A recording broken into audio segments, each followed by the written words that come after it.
Good evening, everyone, and welcome to the YSKC Fall 2025 Fall Evening Concert presented by Omida International. My name is Keith Stanfield, and I am the Executive Director of the Youth Symphony of Kansas City. Tonight, we have a very, very exciting program featuring works by Vivaldi, Tchaikovsky, and Paganini, of course, in the second half.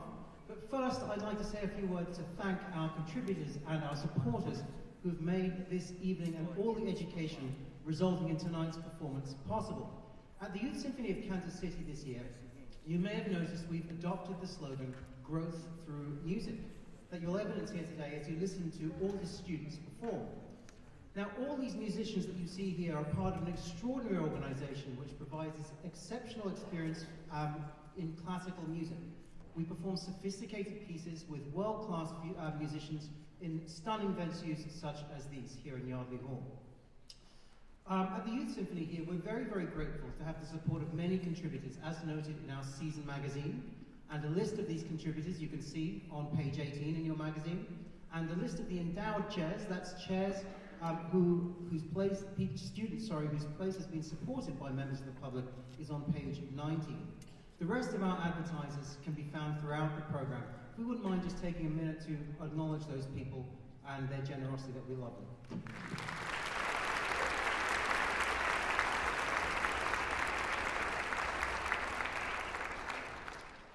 So all of these people are putting together in their way what you hear and see tonight and what you see at program. This is the first year that we've encouraged and invited parents to come and watch the rehearsals so that you can see how we put together what we're putting together for the students and how we provide our education and how we're trying to inspire and encourage your children to grow through music. And so those are the organizations that are making it happen. And if you're so able to join them, we'd invite you to consider making a donation to support the organization. You can do that on page 21 of the season magazine. You just simply scan the QR code, or you can follow the other instructions there, but we'd really appreciate it. We also have support tonight from the Neighborhood Tourist Development Fund, which is the NTDF, YSKC, which is an affiliate of the National Endowment for the Arts, and the Missouri Arts Council. The last piece of information I give you, I forgot this twice already today, and I got in terrible trouble with it. This wonderful staff here at Yardley Hall, so I'm not going to forget a third time. Please silence your cell phones and no photos or videos. We are recording this performance there, on 3 cameras that have 4K capability. I promise you it will be better than anything that can be done on a phone. And I know historically we have been rather slow about getting these things up online. This is a new day at the Youth Symphony. I guarantee you by Thanksgiving, all recordings will be up and available. That is a solemn promise from the stage. So please, please, please don't do it yourself. We want you to sit back and enjoy the experience and just live it in the moment. You will be able to watch this as if it is on TV very, very shortly. So please, please, no photos or videos, and silence the cell phones. So finally, before we get on with the music, this fall, one of the things we're acknowledging is the 300 years since Antonio Vivaldi wrote the 4 Seasons. And the Philharmonic Orchestra are going to play something from the 4 Seasons here. And then our Symphony Orchestra also, with our celebrated soloist Alexander Markov, are going to play an excerpt from the 4 Seasons as well. So it's amazing that there's classical music written 300 years ago that we're still engaging with. But there's something even more special about the 4 Seasons that you should know if you don't already, that's appropriate to growth through music and to a fine youth organization such as the Youth Symphony of Kansas City. Antonio Vivaldi was a priest, and he lived in Venice in the 17th century.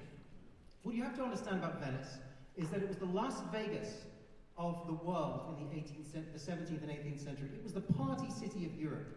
So people would come there, go to the casinos, and then leave. Unfortunately, that meant that the orphanages in Venice were rather full. And there was a lot of poverty that was left behind by this kind of high-stakes activity. Antonio Vivaldi, being a priest, was also very socially concerned about people's well-being, and he decided to impact upon this by asking the Pope if he could say Mass a little bit less and do a little bit more work in the community. He got that permission, and so he started to work at an orphanage. And in this particular orphanage, the boys were taught a trade, but the girls were taught nothing.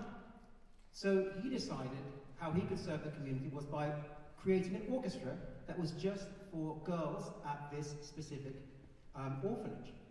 And within a very short space of time, Vivaldi had turned these unwanted children into what was described as the greatest conservatory in the whole of Europe within 5 years. He managed to acquire support to give them the finest string instruments available, which are now worth hundreds of millions of dollars in collection. And almost 100% of the music that Vivaldi wrote was written for children, including the Four Seasons. So what you're about to hear tonight, in part, at least in the first half, and a little bit in the second half, is the celebration of 300 years of classical music changing lives and helping people grow through music. And 300 years later, we're going to have students of about the same age performing the same magical works just for you. So, without further ado, let's cut the talking short and get on with the music. This is the Philharmonic Orchestra, led by Amanda Kramer and Michelle Davis.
Miss Davis and I are the conductors for this. My name's Amanda Kramer, and we wanted to make sure tonight to just let you guys know, if you're a parent of someone in this group, would you just raise your hand? You guys need to know this. This group, every Sunday we talk about it, they are kind, they are polite, they listen really well in rehearsal, they take what we say and they apply it, and they work really hard, and we can't ask for anything more than that. So parents, thank you so much.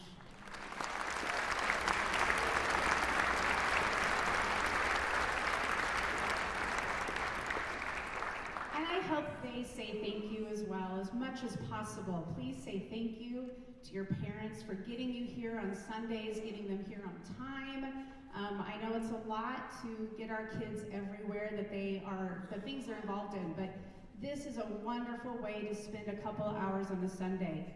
We come from feeling like, oh, we have all these things to do, and we come and we sit down at rehearsal, and we just feel so good once that first note is played, and we get that time together. It's a joy to make music with this group, and so we're so thankful for you guys. We're thankful for them being here, and we hope you've enjoyed our portion of the concert. And here's our last piece, Farandole.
Well, ladies and gentlemen, thank you very, very much. Thank you. Thank you for coming back. This is the second half of the performance. We're going to get started.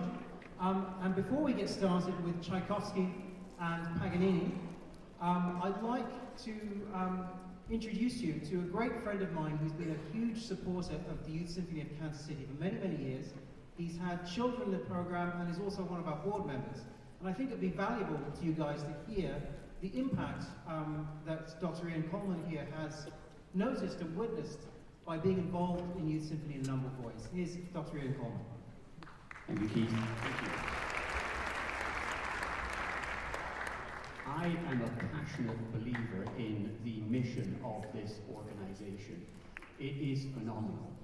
And as you know, it is expressed so aptly in growth through music. What you might not know if you're not musically trained is that the symbol that occurs underneath that statement, the sideways V, elongated V, in music is a symbol to crescendo, to get louder over time. And in many respects, I think that perfectly encapsulates what we're trying to do here. Growth through music doesn't happen overnight. Growth through music, like a crescendo, is almost imperceptible at the beginning. But if it is executed well, it becomes increasingly more present, increasingly more vibrant, increasingly more noticeable, increasingly more driven, so that by the end of the crescendo, it is entirely all-consuming. And we believe passionately that growth should occur in that way, consistently, continually, in a focused way, with an end goal in mind. And that means it doesn't just happen on stage tonight at the concert. It certainly is happening tonight, don't get me wrong. But it happens incrementally each week that you drop your students off, each week that they engage with their teachers here, each week that they engage with the many fine teachers we have in Kansas City having individual lessons, as they engage with their high school teachers and their middle school teachers, as they engage in orchestras, as they grow together in the teamwork that orchestras produce. All of those things encourage growth. And that growth is continual, it is goal-driven, and it is focused in nature. And I just want to thank you all for being a part of that growth. Every time you encourage them, every time you bring them to a rehearsal, every time you drop them off at school, every time you listen to them rehearsing in the back room or wherever it might be, you are part and parcel of that growth. You are adding to that growth. And we are a team together. What the faculty do here, what the leadership does at Youth Symphony, but also what you do every day and what the students contribute in their time and their talent, is a teamwork effort that will result in not just growth musically, but ultimately growth into better human beings. And I think we would all agree that producing better human beings is a worthy and noble pursuit. So thank you, thank you, thank you for your support of us in so many ways. Yes, monetarily, but in so many other ways. That makes what we do so much easier and ultimately gives us the opportunity to celebrate together the phenomenal growth that we see over time. Thank you.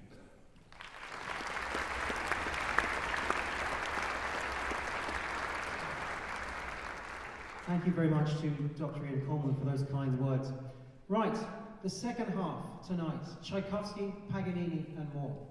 What do these composers have to do with growth through music, and how do they benefit our students?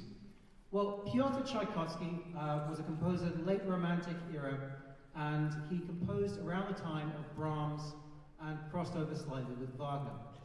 Tchaikovsky was one of these people that found it really hard to fit in. He struggled a lot, professionally and personally. In Russia, his music was considered too Western, and in the West, his music was considered too Russian. He just couldn't really find a niche. But there were two things that Tchaikovsky was absolutely brilliant at.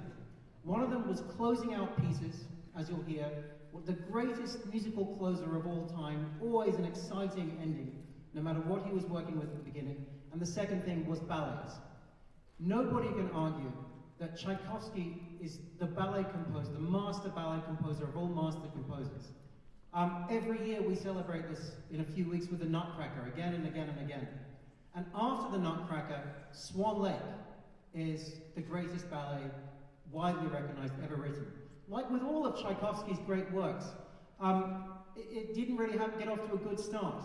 His music was so revolutionary and different in terms of what he was doing that nobody could ever perform it very well the first time, apparently.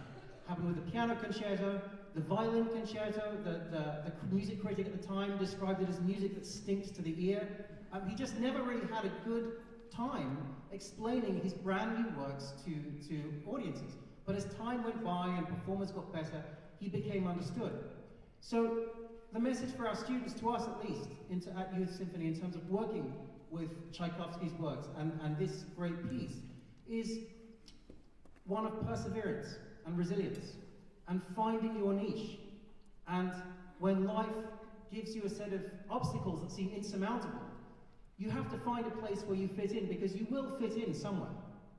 And you just have to control that environment and find the place where your gifts and your skills can thrive.